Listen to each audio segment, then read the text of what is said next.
parte 2 cortou, gente, na metade. Agora eu vou continuar ela, então, tá? Vamos lá, então. Parte 3, mas parte 2 vai ficar aí um pouco menor do que a gente tá acostumado.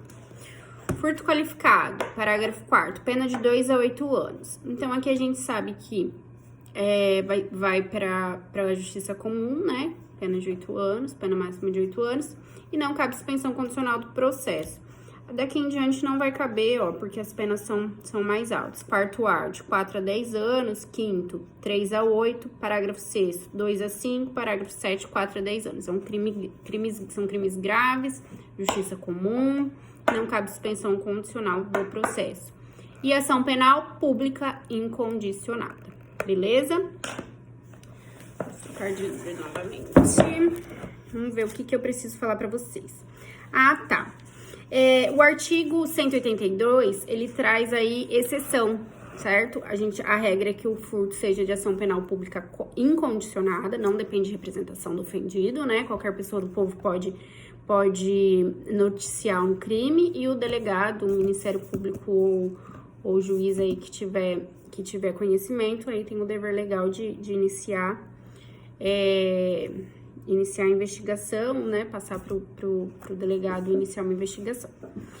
O 182 traz uma exceção, somente se procede mediante representação, então ação penal pública condicionada à representação, se o crime previsto neste título, que são os crimes contra o patrimônio em geral, tá?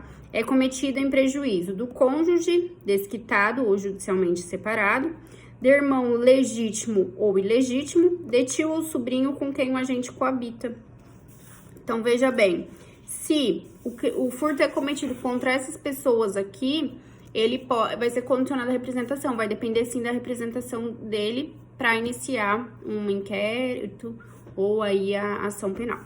Mesmo tratando dessas pessoas, gente, se o furto for cometido contra pessoa com idade igual ou superior a 60 anos, vai ser iniciativa pública incondicionada. Isso tá lá no artigo 183, inciso 3. Do Código Penal também, beleza? Acho que quanto ao crime de furto, é isso. Deixa eu ver se eu anotei mais alguma coisa aqui pra falar pra vocês. O crime de furto. O furto de uso. O furto de uso, ele não é punível. O que é o furto de uso? É considerado um indiferente penal. O que a gente denomina furto de uso? Anotem aí. Vamos lá. Peraí que eu anotei pra vocês um conceito bem aqui. Subtração de uso se caracteriza pelo uso momentâneo da coisa subtraída e sua imediata devolução intacta ao local de onde fora retirado, operando o autor sem o ânimo de apropriar-se de coisa alheia. Então, você subtrai uma coisa, mas sem o ânimo de furtar, certo? Sem o ânimo de apropriar daquela coisa. Você retira ela da posse do agente, certo?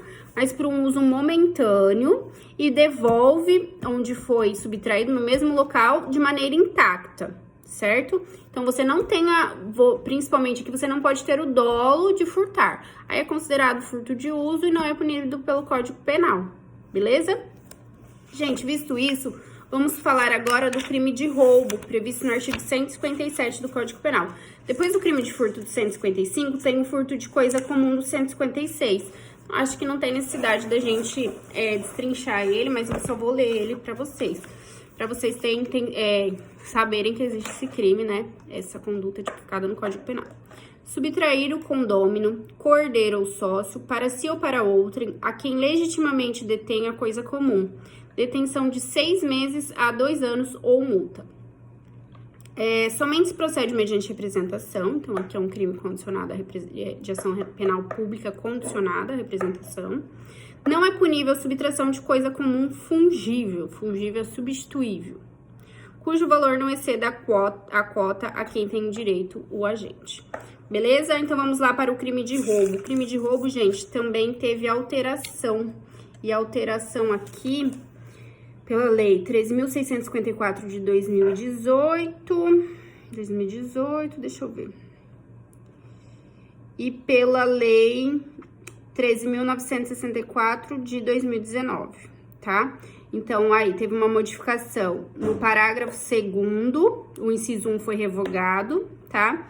E foi adicionado aí, acrescentado o inciso 6, 7. E o parágrafo 2º A, que não tinha, inciso 1, e parágrafo 2º B. Então, deem uma olhada aí no VAD de vocês, se não for 2020, não vai ter esses parágrafos, tá? Daí vocês entram no site do Planalto. E qualquer coisa, só vocês podiam fazer assim, para não ter que comprar outro VAD, é importante a gente ter essa anotação nova pra prova, né? Imprime, recorta e coloca ali no lugar. Coloca o 157, o novo. Ou faz uma anotaçãozinha com os post-it, né? Vamos lá, vamos falar do crime de roubo, então. O roubo, gente, é um crime complexo. Já vou falar pra vocês por quê. Porque ele pune duas condutas ali.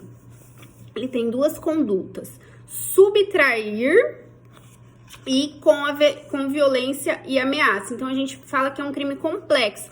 Porque ele tem, na primeira parte, o crime de furto e na segunda parte, o crime de ameaça e lesão corporal. Certo? Então, isso a gente chama um crime complexo. O furto é um crime simples, subtrair coisa alheia móvel, para si ou para outra.